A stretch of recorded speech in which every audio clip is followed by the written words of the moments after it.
Medical utopia, where technology and human dignity meet. Close your eyes for a moment. Imagine a world where the numbers on a calendar no longer define the limits of your body.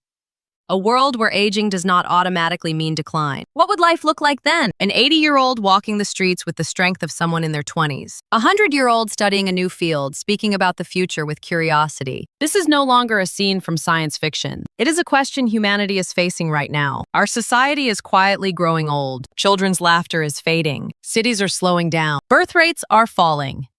Aging and disease are no longer personal problems. They are becoming the burden of the entire system. If nothing changes, our future may not be progress, but survival.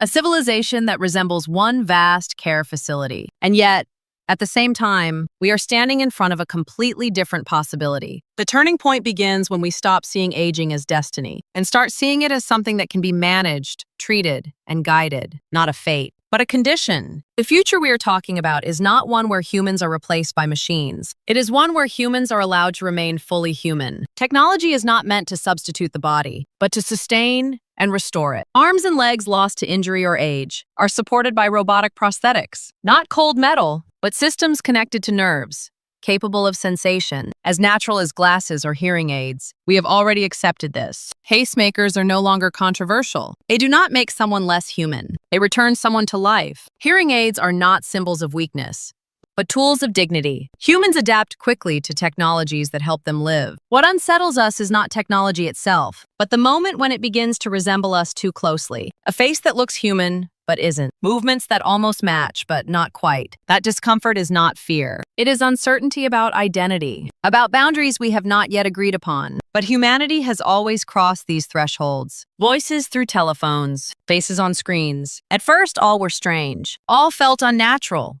until they became tools that expanded life, not imitations of it. Medical technology follows the same path. When organ transplants were introduced, people asked, is that person still the same person? Today, no one asks, because the question was never about the organ. It was about whether the person could live their own life again. But physical health alone is not enough. If the mind collapses, life cannot be whole. That is why future medicine will protect the mind first. Dementia will no longer be the inevitable end. AI will detect cognitive decline before symptoms appear. Personalized training and treatment will slow, redirect, even reverse damage. Nanotechnology will clean neural environments. Interfaces will support weakened functions. Old age will no longer be a time of loss. It will be a time of completion. A young body, combined with decades of wisdom, the densest form of human life. And if age reversal technologies become common, society itself will change. Age will lose its meaning. A new major at 60. A new career at 100. Retirement disappears. Life becomes one long project of growth. Technology will quietly reshape daily life. Homes that protect elderly residents. Systems that detect illness before pain appears. Technology as a companion,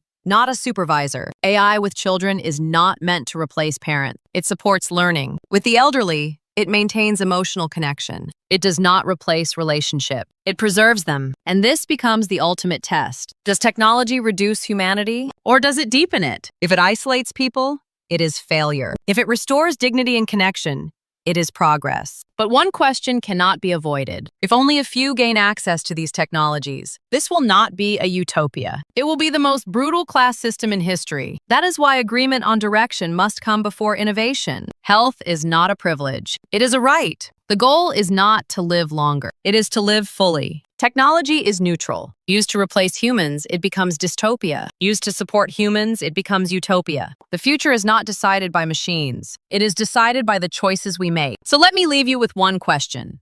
If you were given 100 more years of healthy life, what would you do with them? Technology can extend time, but only humans can give that time meaning. We are not standing before a future that removes humanity. We are standing before a future that asks us to become more human than ever before. And whether that door opens or closes depends on the choices we make right now.